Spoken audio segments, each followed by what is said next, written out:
Hola, ¿cómo están? Bueno, en este momento no tengo muchos seguidores en Twitch, pero sí estoy en YouTube, donde esta semana, el domingo, alcancé la cifra de 100 seguidores en la cuenta de YouTube de la iniciativa Dar Poder. Agradezco muchísimo a las personas que han sido fieles a esta iniciativa, quienes se han incorporado en distintos momentos, sobre todo en elecciones que se hicieron algunos videitos. Entonces, muchísimas gracias por eso. Hay que celebrarlo. No lo he podido celebrar por varias razones, entre varias, algunas que voy a contar en este video. Pero quiero empezar en orden, contando, pues para quien no sepa, bueno, la idea de este video es poder contar algunas cosas sobre el tema del escrutinio de las elecciones al Congreso 2022.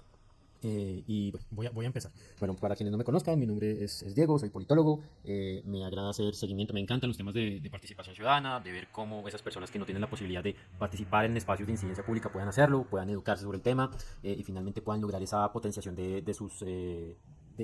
solamente el hecho de existir, de que puedan participar en espacios de decisiones públicas, donde puedan expresar su voz de una manera consciente, de una manera justa y puedan finalmente lograr el objetivo grande de la participación ciudadana en muchos temas que lo exigen. Y un tema donde más se evidencia la participación es precisamente en el voto, sobre todo en elecciones que acabamos de tener el fin de semana pasado, el domingo en Colombia, sobre Congreso de la República y algunas consultas presidenciales. Ya en 2 meses tenemos otras elecciones, la primera vuelta presidencial, y si no alcanza ninguno, la mitad más uno de los votos, tendremos segunda vuelta en el mes de junio. Y bueno, precisamente venimos de una semana posterior a Congreso, a elecciones al Congreso, donde hemos visto muchas dinámicas de movimientos entre partidos políticos, de los resultados de las consultas, y estoy viendo unas noticias que la verdad creo que me parece como un poco desinformación de algunas noticias que anuncian, sobre todo medios. ¿No? Yo no hablo por partidos políticos, no hablo por testigos, no hablo por personas ciudadanas interesadas en el proceso, sino hablo por medios propiamente, que andan diciendo, no, es que ya estamos en el estimado de las nuevas curules repartidas a los partidos después de los escrutinios. Y yo puedo decir algo, y es que eso que dicen los medios, y no sé si es algo que salió directamente de la registraduría, es falso. Y es falso por una sencilla razón, porque los escrutinios no se han acabado.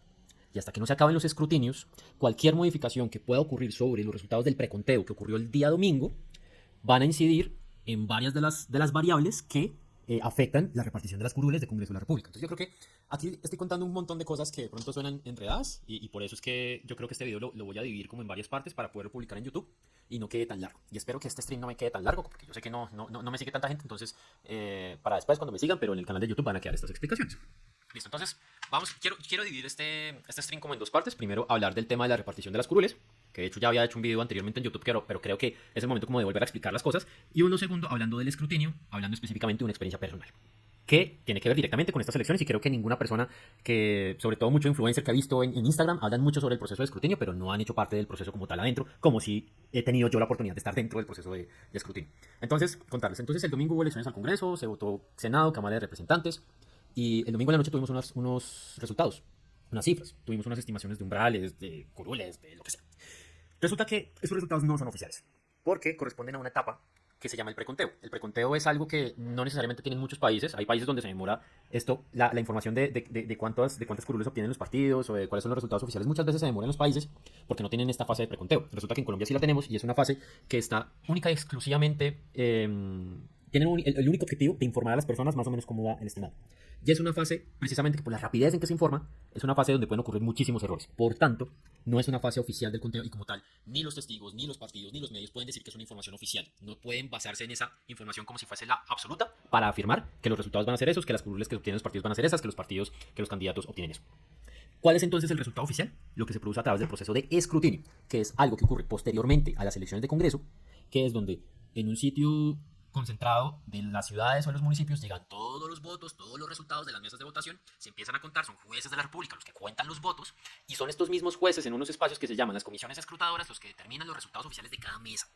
Entonces ellos son los que dan los resultados oficiales de lo que ocurre en las elecciones y no el preconteo, porque el preconteo, como ya les dije, puede conducir a muchísimos errores, ¿vale?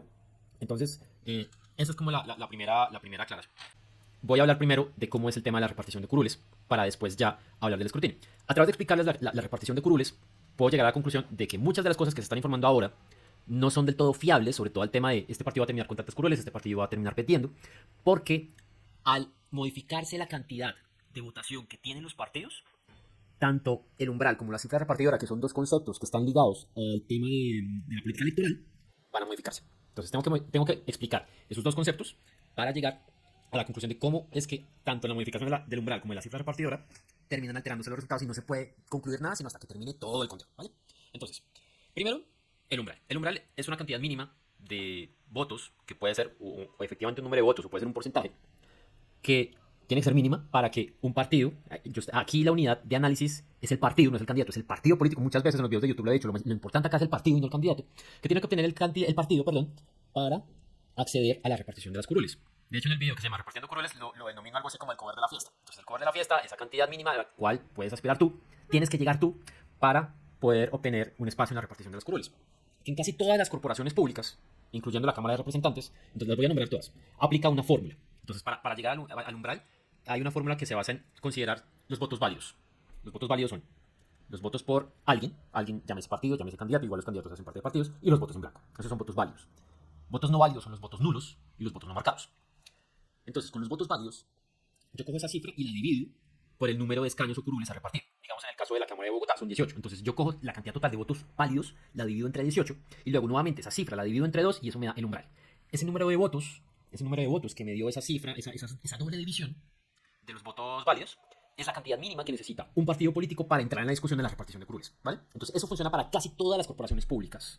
Y esto es Cámara de Representantes, asambleas, consejos y edilatos, o sea, juntas administradoras locales. ¿Para quién no funciona esa fórmula? Para el Senado. Para el Senado funciona una fórmula distinta. De hecho, ni siquiera es una fórmula, es un número. Entonces, ellos no tienen que llegar a un número de votos específicos, sino un porcentaje. El porcentaje definido en el Senado para alcanzar la repartición de curules es el 3%. Antes, en una ley, de hecho, en la ley una reforma que hubo en el año 2003, que es la que constituyó el actual sistema electoral que tenemos en Colombia, el umbral era el 2%.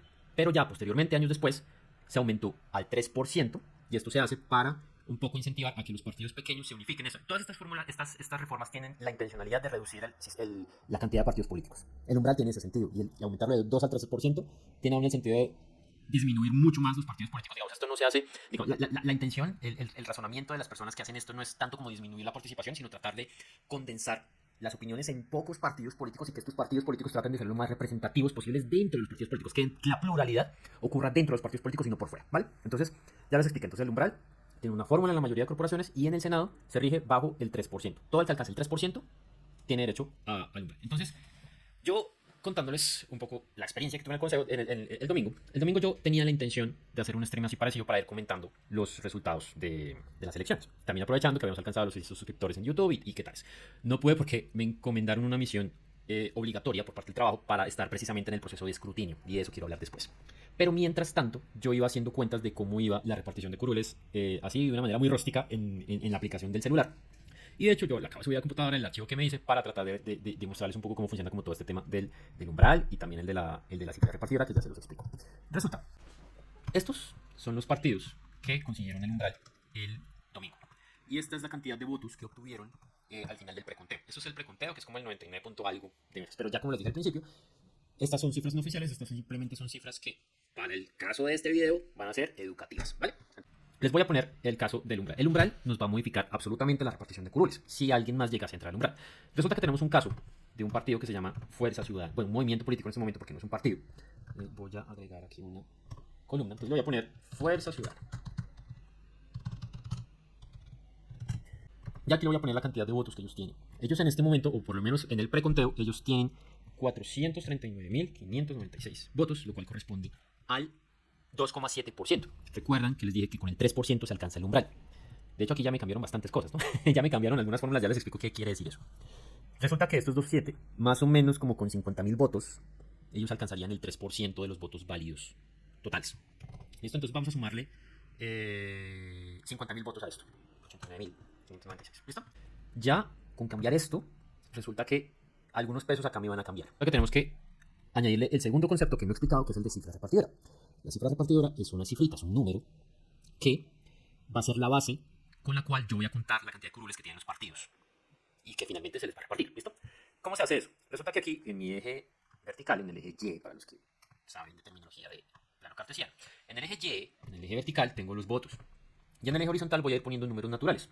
1, 2, 3, 4, 5, bueno, todos los números, según lo que dice la fórmula en la que se basa este método de repartición, es hasta 100. Pero aquí no va a ser necesario. Aquí no va a ser necesario por una cosa que les voy a explicar ya más adelante. ¿Qué va a ocurrir acá adentro? Acá adentro vamos a dividir esta cifra por cada uno de los números naturales. 1, 2, 3, 4,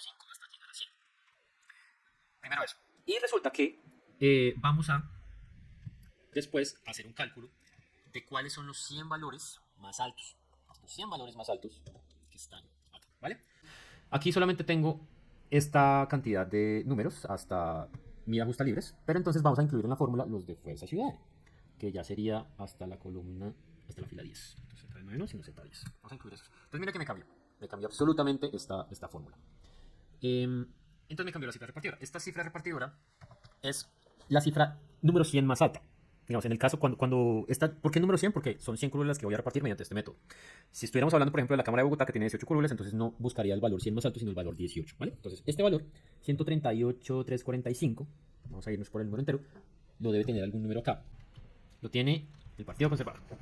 Resulta que la cifra repartidora lo que hace es que yo voy a dividir el número total de votos entre esta cifra. De hecho, aquí está la fórmula, que es, no mentiras, es esta fórmula, es dividir este número sobre este número, sobre la cifra repartidora, y me va a dar un estimado de curules de cada partido y me va a dar un residuo. Y voy a redondear ese número hacia abajo. Entonces lo voy a redondear, entonces aquí me dan unas curules, 16, 16, 14, 14, 13, 12, 10, 4, 3. Ahorita vamos a hacer una comparación de eso. De hecho, lo vamos a hacer una vez. Voy a... miren, acuérdense muy bien, 16, 16, 14, 14, 13, 11, 10, 4, 3. Pero resulta que las curules no son 100, son 101. Aquí no me dan las 100 curules, me dan 101. Entonces aquí hay algo que me está fallando en la fórmula. El caso es que si nos devolvemos,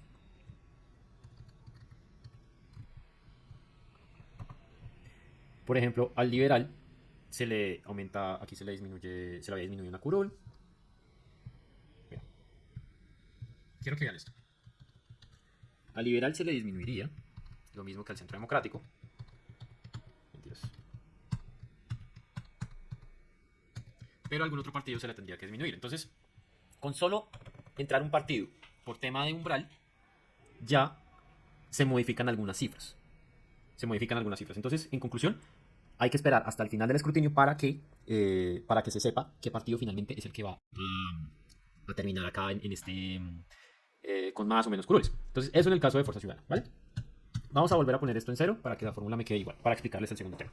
Supongamos que algún partido hace disputas en el escrutinio y algunos terminan con más votos, otros terminan con menos. Entonces supongamos que, por ejemplo, Pacto Histórico terminase con, no sé, 500.000 votos más, por decir algo. Entonces no sería 2.300, sino 2.800, por decir algo. Entonces aquí ya me va a cambiar algo. Pero resulta que otro partido, no sé, pongámosle Mira Libres, que suelen ser de los que más disputas hacen en épocas de escrutinios, terminan con 200.000 más, por decir algo. Entonces aquí disminuye, y mira que aquí también eso le disminuiría las curules al pacto histórico, porque la cifra repartidora se modifica conforme a esas disputas de los partidos, ¿vale? Por ejemplo, quitémosle votos a algún partido, por producto, no sé, que hayan contado de más, que algún voto nulo, que haya más votos en blanco. Los votos en blanco inciden en el porcentaje, acuérdense, de los votos válidos para el tema del umbral. Quitémosle, por ejemplo, votos al liberal, quitémosle 200.000 votos. Eso también me altera la cifra repartidora. Miren que aquí estoy haciendo muchas modificaciones que me están alterando constantemente el resultado de las curules. Y este partido puede tener 20, pero este partido le puede encontrar más. Y de pronto al Centro Democrático también encuentran más votos. Entonces, pongámosle 2.129.000. Eso también va a alterar la dinámica. Porque así como unos partidos ganan, otros también pueden ganar y terminan con más votantes, u otros terminan con menos, algunos terminan... O sea, eso siempre es como algo que yo te quito, no necesariamente lo que yo le quito a alguien, se lo pongo a otro, porque puede ser algo que se encuentre sin necesariamente quitárselo a otro partido. Entonces, hasta no tener el escenario totalmente cuadrado, esto no puede concluirse que sea, que sea el resultado definitivo de la votación. Hay que esperar hasta que estén todos los resultados para que finalmente tengamos un umbral consolidado, una cifra repartidora consolidada, y por tanto ya estos números sean lo más exactos posibles, ¿vale? Entonces, en ese sentido, no tiene sentido decir en este momento de la historia, cuando los escrutinios no han terminado, que ya hay algunos partidos que estén ganando la cosa, porque finalmente esto se modifica en la medida en que va. Esto se modifica muy rápido, hay partidos que ganan, hay partidos que pierden, etc.